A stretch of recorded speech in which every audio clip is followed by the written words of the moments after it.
Parliament లో speaker సాక్షిగా అమిత్ షా అంబేద్కర్ ను అవమానించారని ఫైర్ అయ్యారు TPCC working president Jaggareddy. Amit Shah మాటల్ని ప్రధాని మోడీ సమర్థించారని, అందుకే రాహుల్ గాంధీ అమిత్ షా వ్యాఖ్యలపై నిరసనగా పోరాటం చేస్తున్నానన్నారు. ఇక సంగారెడ్డిలో అమిత్ షా వ్యాఖ్యలకు నిరసనగా ర్యాలీ నిర్వహించారు జగ్గారెడ్డి. అమిత్ షా, మోదీ క్షమాపణలు చెప్పే వరకు పోరాటం కొనసాగుతూ ఉంటుందన్నారు. ఈ ర్యాలీలో ఓ వ్యక్తి కరెంటు పోలెక్కి హల్చల్ చేయడం కలకలం రేపింది. సంగారెడ్డిపట్నం రాజంపేటకు చెందిన వినోద్ జగ్గారెడ్డి వస్తేనే దిగుతానని పైనుంచి చిట్టీలు రాశాడు. దాంతో భారీగా పోలీసులు మోహరించారు. ఎవరు చెప్పినా విననని, జగ్గారెడ్డి రాకుంటే దూకేస్తానని బెదిరించాడు. అక్కడికి జగ్గారెడ్డి రావడంతో వినోద్ కిందకి దిగాడు. దాంతో పోలీసులు ఊపిరి పీల్చుకున్నారు.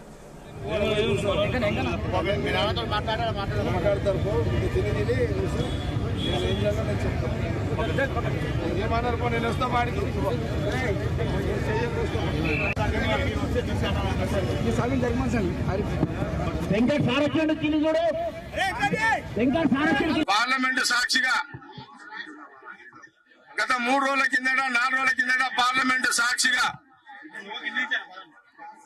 Amit Shah home minister speaker ఎంపీల సాక్షిగా పార్లమెంట్ లో అనుచిత వ్యాఖ్యలు రాజ్యాంగనేత బిఆర్ అంబేద్కర్ గారిని కించపరిచే విధంగా వారు మాట్లాడిన దాన్ని తీవ్రంగా రాహుల్ గాంధీ గారు ప్రతిపక్ష నాయకుడు కాంగ్రెస్ పార్టీ ఇది తప్పుగా మాట్లాడినావు బిఆర్ అంబేద్కర్ గారి గురించి వారు గలం విప్పినప్పుడు అమిత్ షా గారు ఏం మాట్లాడాలో అర్థం కాని పరిస్థితులలో ఈ రోజు పార్లమెంట్ నడుస్తున్నది.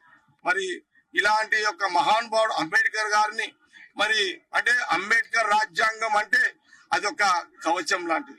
అలాంటి మహానుభావుడిని కించపరిచే విధంగా, అవమానించే విధంగా అమిత్ షా హోమ్ మినిస్టర్ గారు పార్లమెంట్ లో వారి గురించి అనుచిత వ్యాఖ్యలు చేయడం, అంబేద్కర్ గారి నుంచి ప్రధానమంత్రి